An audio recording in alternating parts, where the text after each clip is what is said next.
왜 어떤 노인은 말하지 않아도 자연스럽게 존중받고 어떤 노인은 아무리 요구해도 이유 없이 피하게 되는가? 이 질문 앞에서 우리는 불편해집니다. 나이가 많다는 이유만으로 존중받을 자격이 생긴다고 믿는 순간 존중은 이미 멀어지기 시작합니다.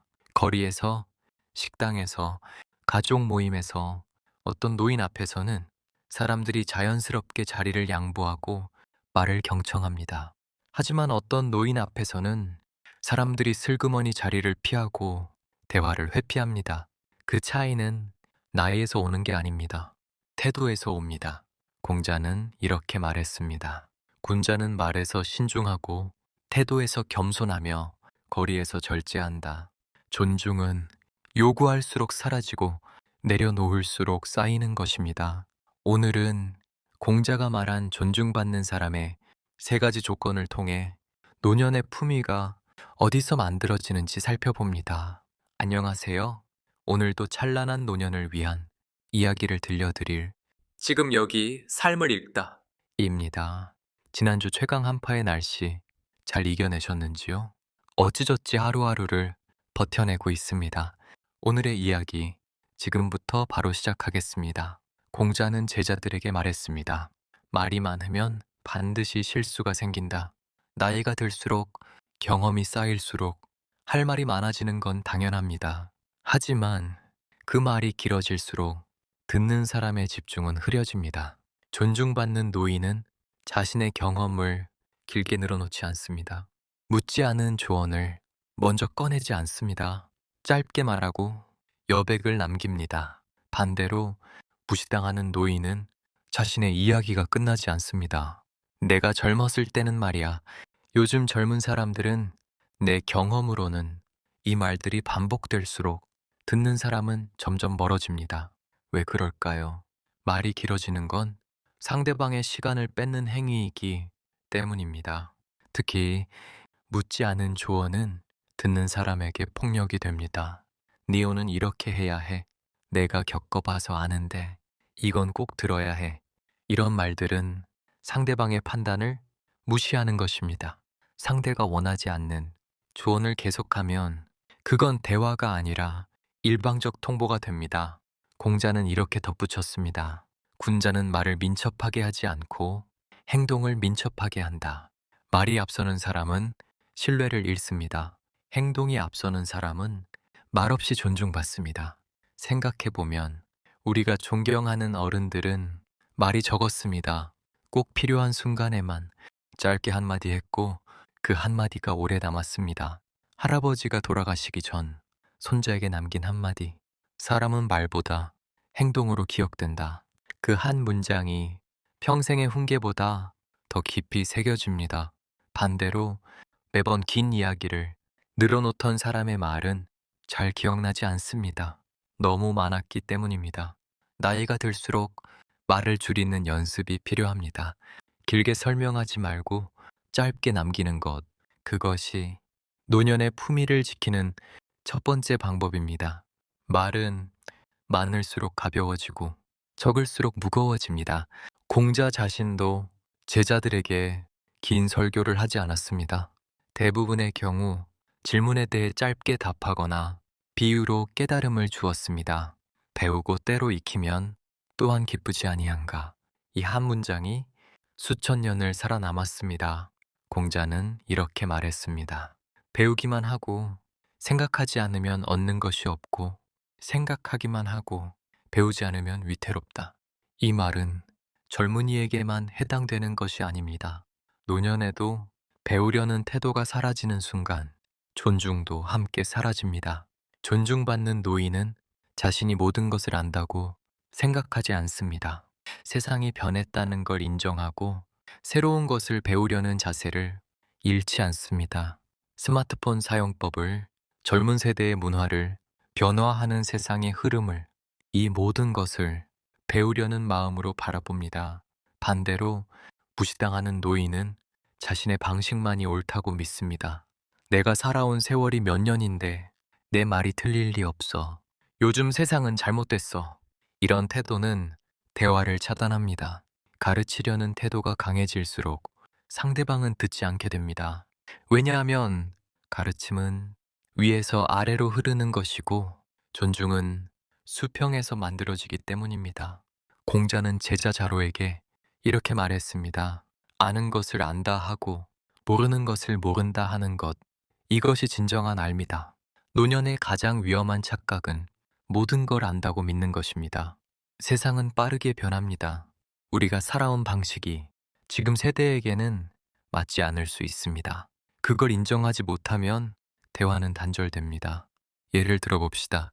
자녀가 육아 방식에 대해 고민할 때 내가 너 키울 땐 이렇게 했어 라고 말하는 순간 자녀는 입을 닫습니다. 그 말 속에는 내 방식이 옳아 라는 전제가 깔려 있기 때문입니다. 하지만 요즘은 어떻게 하는지 나도 배우고 싶어 라고 말하면 대화가 열립니다. 자녀는 부모가 자신의 방식을 존중해 준다고 느끼고 오히려 조언을 구하게 됩니다.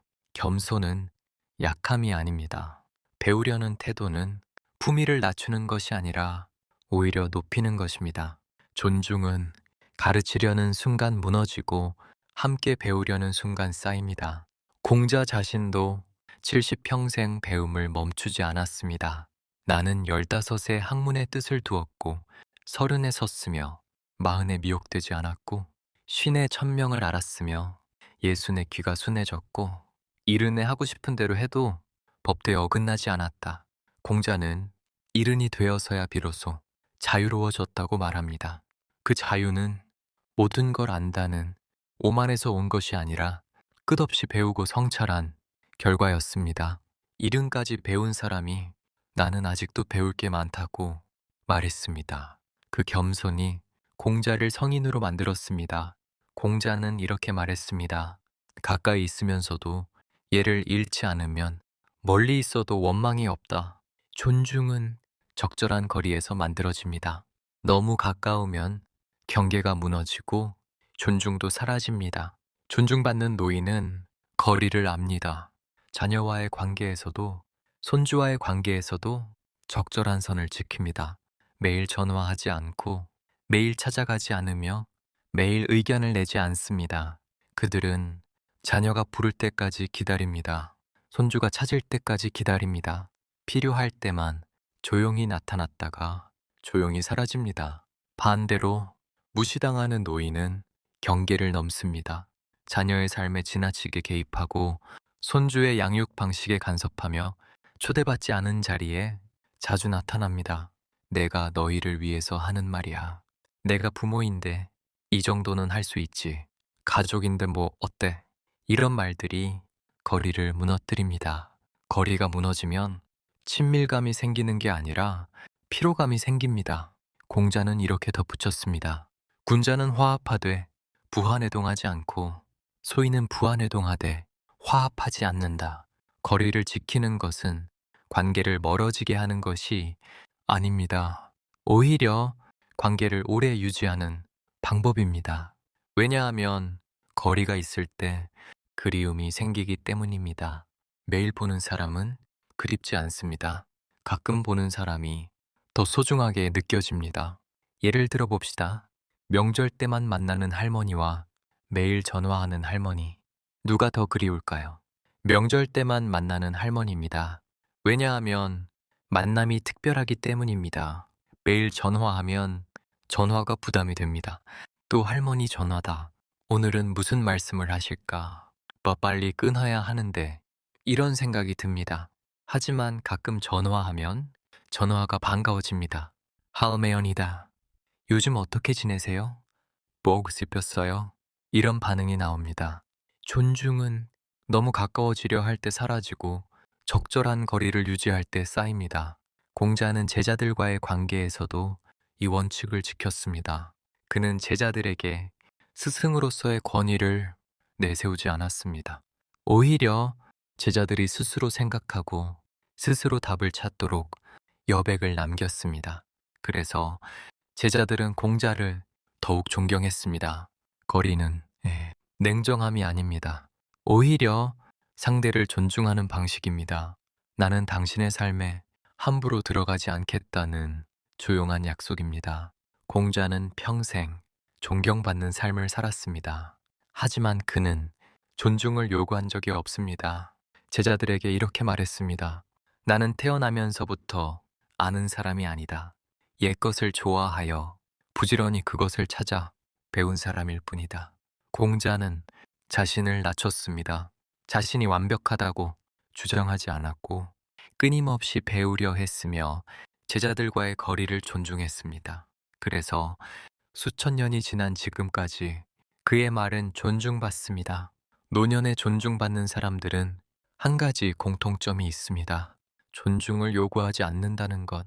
그들은 자신의 나이를 내세우지 않고 자신의 경험을 강요하지 않으며 타인의 삶에 지나치게 개입하지 않습니다. 대신 조용히 자신의 삶을 살아갑니다. 묻는 사람에게만 답하고 필요한 순간에만 말하며 적절한 거리를 유지합니다. 그런 사람 곁에는 자연스럽게 사람들이 모입니다. 존중은 주장하는 것이 아니라 남겨지는 인상이기 때문입니다. 생각해보면 우리가 기억하는 어른들은 모두 이런 사람들이었습니다. 말이 적고 태도가 겸손하며 거리를 지킬 줄 아는 사람. 그런 사람은 곁에 있을 때는 편안하고 떠나고 나면 그리워집니다. 반대로 말이 많고 가르치려 들며 지나치게 가까워지려는 사람은 곁에 있을 때 피곤하고 떠나고 나면 홀가분합니다. 이 차이가 존중받는 노년과 무시당하는 노년을 가릅니다. 공자는 이렇게 말했습니다. 덕이 있는 사람은 외롭지 않다. 반드시 이웃이 있다. 존중받는 사람 곁에는 사람이 모입니다.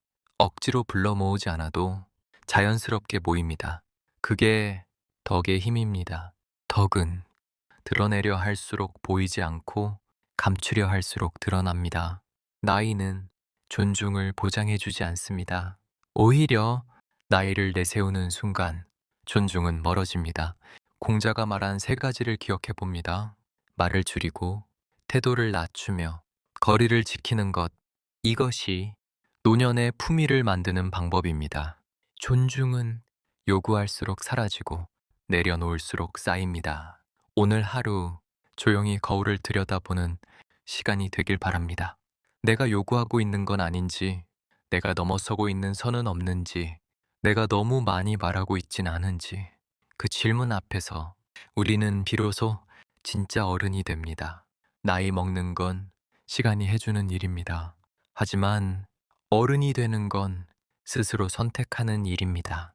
마지막으로 노년에 가장 많이 하는 위험한 선택을 이야기해 봅니다. 그것은 존중을 잃는 것보다 더 무서운 스스로를 포기하는 선택입니다. 말을 줄였을 때 존중은 시작됩니다. 지키려 애쓰지 않아도, 설명하지 않아도 사람들은 이미 느끼고 있습니다.